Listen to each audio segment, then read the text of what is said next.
Welcome to yet another installment of something that nobody else can get you except the podcast party, and it is here, and it is with the great Jean-Jacques Cornish, who will be joining us this morning from Pretoria to tell us all about what's going on in Africanalysis, brought to you by the Johannesburg Business School.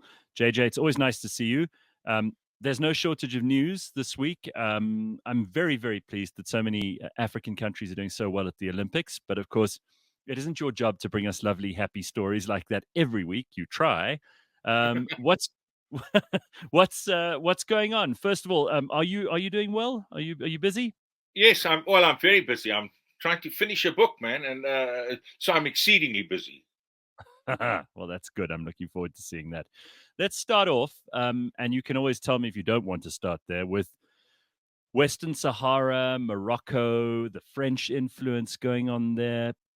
President Emmanuel Macron has recognized Moroccan autonomy over the Western Sahara. And this is probably not such good news for the people of the Western Sahara, right?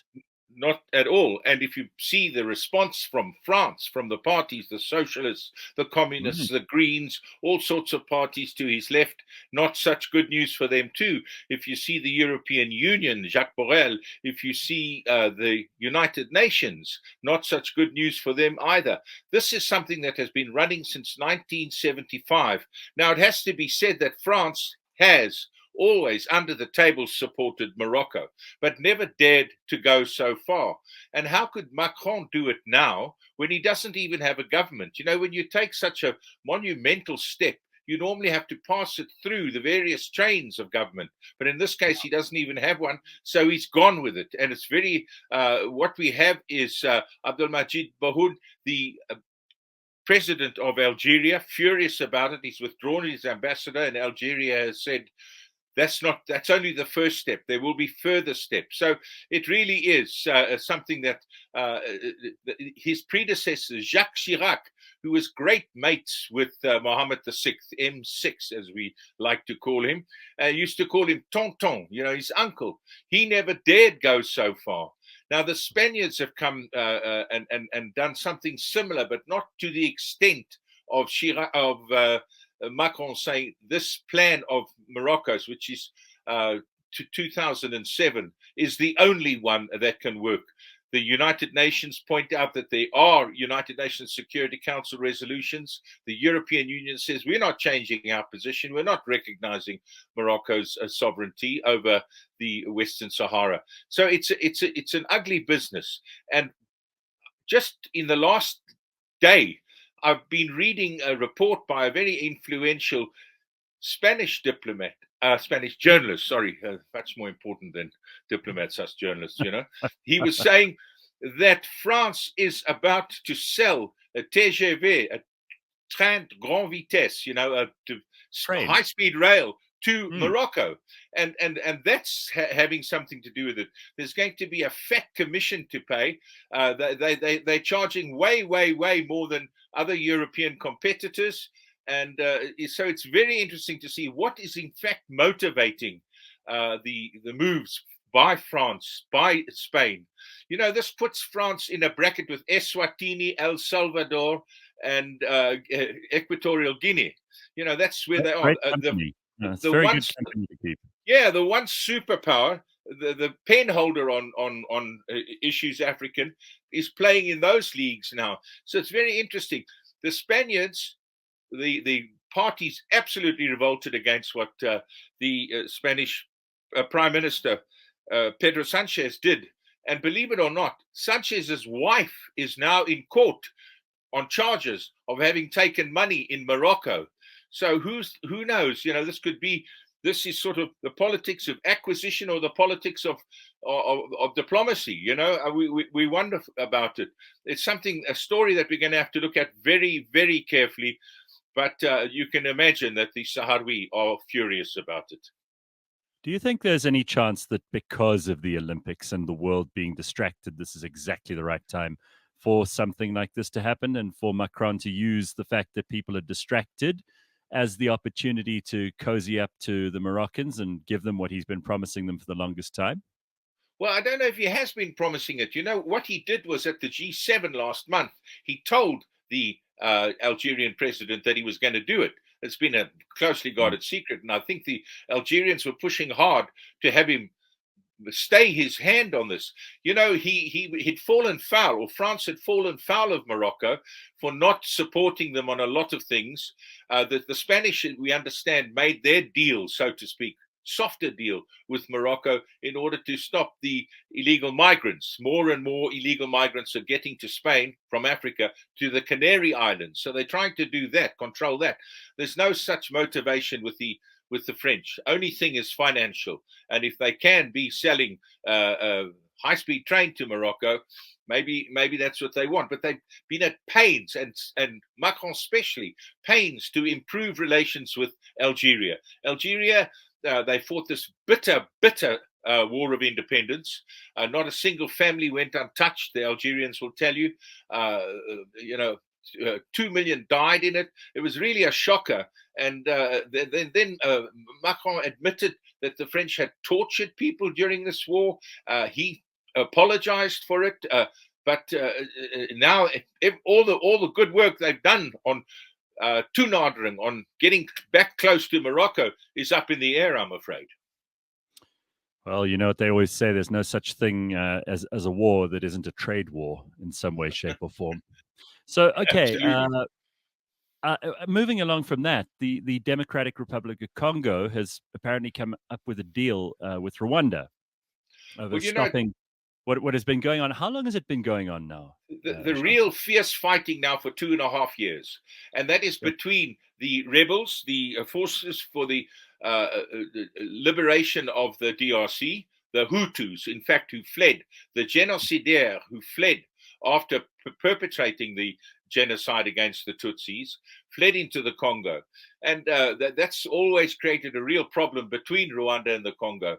And then M23, the movement that was left out of a deal and formed this movement, and then they stopped, but 2.5 years ago resumed with great force their fight against the government. They happen to be Tutsis.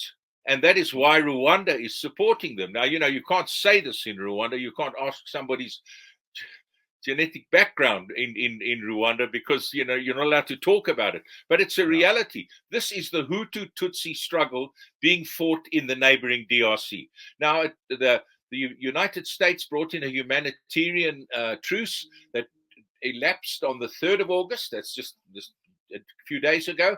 And suddenly this peace deal between Rwanda and the DRC was announced, but there are elements within the M23. They're a dirty lot who are still firing and fighting and saying that this peace agreement doesn't affect them. Now, they've never had a peace agreement that's lasted more than a few weeks, so we wait with bated breath to see what can happen. But certainly, you know, who's been involved? Kenya, Uganda, in this case also, as I say, the United States, and all trying to mediate. SADC had forces in trying to stop the M23, but they failed and they were asked to leave. So it's a hell of a mishmash. And this is the country at the very heart of Africa, 11 neighbors. If the Congo worked and could produce the food and the minerals and the power, the hydroelectric power, they could make the continent of Africa work. So we really do pray that something comes of this peace deal. Yeah, from your mouth to God's ears and to whoever is in power in various places that needs to make this happen. And it's sad. I hadn't realized until you told me now that secretly this Tutsi-Hutu war carries on, something which was so ugly and resulted in that disgusting genocide in the 90s. I thought we were over it, but clearly not. No, certainly not. Sure. All right, let's look at Nigeria. I mean, I'm quite interested in all these protests that are breaking out. You and I discussed in a previous episode of Africanalysis the tax protests that were brought about in Kenya. Well, that's what started. Sorry. Yeah. No. I interrupted. It started as tax and then moved on to other things. And then last week, I don't know, I was talking about it with someone and talking about the fact that the Ugandans had come in too. And they also were worrying about tax. And the Nigerians at that point turned to their young people and said, don't you dare try that stuff here.